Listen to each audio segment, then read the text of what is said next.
Well, this is a wonderful day. I want to congratulate Veronica and Justin Ronsley. Their new daughter was born 3 days ago. She's only 3 days old and she's in church. Rosemary Madeline Ronsley. Where are you, Rosemary? Oh, she's out back. Okay. Well, we want to welcome our newest parishioner. This is number 7 for Veronica and Justin. You got a beautiful family. So welcome, Rosemary. Where is she? Oh, back? All right. Yeah, okay. Okay, yeah. All right, good. That's great. So we'll be organizing a baptism pretty soon. All right, Justin? That's great. That's beautiful. Now, in the synagogue,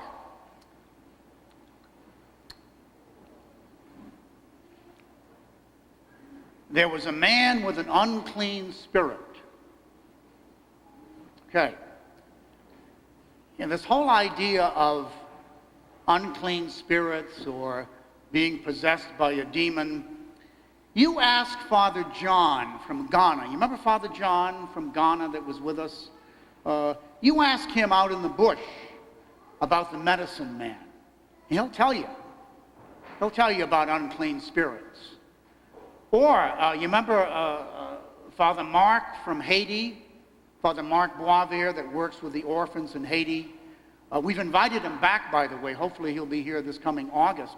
You ask him about voodoo in Haiti. He'll tell you all about that. I don't know. I've never had the experience myself. But for our purposes here in New Hampshire, when you come across a passage where it says, a man with an unclean spirit, just substitute the word addiction. A man with an unclean spirit, a man with an addiction. A man possessed by a demon, a man possessed by an addiction. Just put that in there, and let's see what happens when you do that. There are different kinds of addictions. Alcohol is an addiction, drug addicts, drug addiction, gambling is an addiction. That's one I don't have. The fastest growing addiction in the world right now is pornography because of the internet, okay? But when you really have a serious addiction, folks, when you have a really serious addiction, it's like you are possessed. And when we were in Medjugorje 3 years ago, 3 years ago, there is a center there that works with addicts from all over the world. And it's very successful, it's world-renowned, and they just told us bluntly, look, you can have all the medicine you want, you can have all the therapy, all the counseling, but if you don't have God, if you don't have spirituality, you will not overcome a serious addiction. In fact, without God, you will relapse. They were that blunt. I think Jim and Carrie, remember that? They were that blunt. Without God, you will relapse. It's truly like there's another person inside of you, like you're possessed. Some years ago, I had a parishioner, a dear friend of mine, ended up in prison in Concord. And I used to visit him at the state prison. And he called me one day, said, I'm going to be released, Father. Will you pick me up and take me home? I went and I picked him up. And the guard said, no, don't come back here. Don't come back. And he was on parole. He could not drive a car, and he could not drink alcohol. Those were the restrictions. And he had a parole officer. And he was doing so well. And then, I'm not making this up, he went to a public bar. It would be like going to the bar at the Wolfboro Inn. And he starts drinking in public. Crazy, insane. It's insane. What are you doing? It's insane. Why are you hurting yourself? And of course, he broke the parole. He had to go back to prison. See, that's what I'm talking about. An addiction, a serious addiction, is like being possessed by an evil spirit. There's something there. It truly is there. And it's not only those kinds of addictions I mentioned, but when the men of St. Catherine, when we did our retreat a few years ago, we did the 7 capital sins. And we only got to the 4th one. I think it was such a lively conversation. But a person, the greatest, you can be possessed by pride. You can be possessed by pride. I'll run my own life. God's not going to tell me what to do. That's pride. That's pride. The greatest of the capital sins. And you can be possessed by that. Or the next one, and we had a conversation went on about jealousy, envy, and people not talking to each other, relatives and friends for years just refusing, jealousy and envy. And so that we can be possessed by that. We can be addicted to jealousy and envy. And then anger. How many people are filled with anger? They walk into the room, you just feel they're possessed by anger.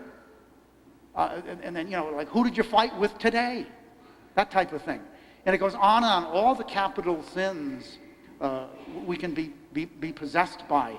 But it's only with God. It's only with Christ that you can overcome a serious addiction. You will relapse without the spiritual. Now, the good news here is that they brought this man in to the synagogue with the unclean spirit, and Jesus didn't give him a test. He didn't say, look, you've got to prove yourself before I help you. He just drove out the unclean spirit. And this shows us that he's on our side. He cares about us. He wants us to be rid of these spirits, of these addictions. He wants us to be happy and healthy. He cares about us, and he has the power to do it. He has the power to drive out those addictions and those spirits. So go to him, ask him for his help. It is so important that we be aware that we have addictions. This is probably the most addictive society in the history of the human race. There are all kinds of addictions, and we need Jesus Christ more than ever. He has the power, he's our friend, and he wants to help us. Notice, too, in the gospel it says that he spoke with authority and not like the scribes.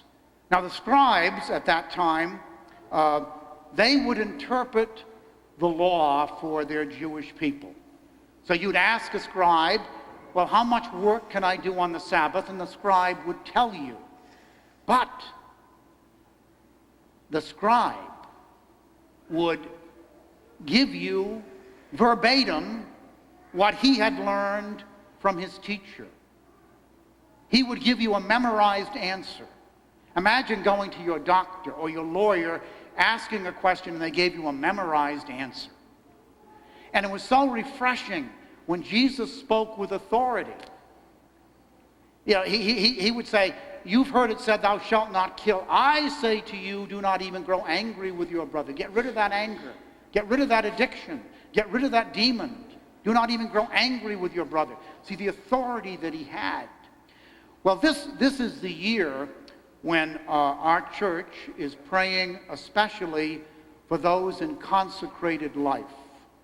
Consecrated life, these would be women, mostly women and men, who take vows of poverty, chastity, and obedience. And so we want to pray for them. We do have these cards at the doors of the church, the year of consecrated life, to pray for the religious throughout the world, to pray that God will bless us with more people who take on this great challenge of poverty, chastity, and obedience. But I'm convinced they get their authority by being faithful to their way of life. They get their authority by having authentic lives of poverty, chastity, and obedience. Pope Francis is a Jesuit. Poverty, chastity, and obedience. Our foundress, St. Catherine Drexel. Can you imagine? Talk about authority from her authentic living. She inherited $19 million in 1880. What's it worth? And I always said I'd give half of it away. Well, Zacchaeus gave half. She gave it all away. She gave it all away, and she gave it to the poorest people in this country, the black people and the Native Americans. She's a saint. She's our saint. She gave it all away. And when we visited Ben Salem, where her tomb is, she had 2 changes of clothing. She had 2 habits. You look at her shoes, how anybody could wear those shoes. They were falling apart. And when she ended up in a wheelchair, you know what they did? They took a baby carriage. At her insistence, they took a baby carriage, took the 4 wheels, and put a chair in it, and made a wheelchair. That's how she lived poverty. And so she had an authentic life. And that's where her power comes from, her authority. I think it was Mother Teresa. She was taking care of lepers, and a reporter was there. And the reporter said, "I wouldn't do what you're doing for $1 million." And she said, "Neither would I." See, that it's this faith. They're doing it for God, and they're doing it out of love for the human race, for their brothers and sisters. They have great authority, great power. But I'd ask you to think of the religious people that you know in your lives that have truly been witnesses. I can remember at Providence College, we had a professor. He was a linguist, John Ruba, a Dominican. And what he would do, imagine now going into a classroom of college kids and saying, "Does anybody here have a second winter jacket? I have a family that needs clothing. Does anybody here know of anybody who has any used furniture, stuffed chairs? I have a family that needs furniture." He was doing this. And what he would do when he wasn't teaching, he would go to the hospitals and interpret for the doctors, for the Hispanic people.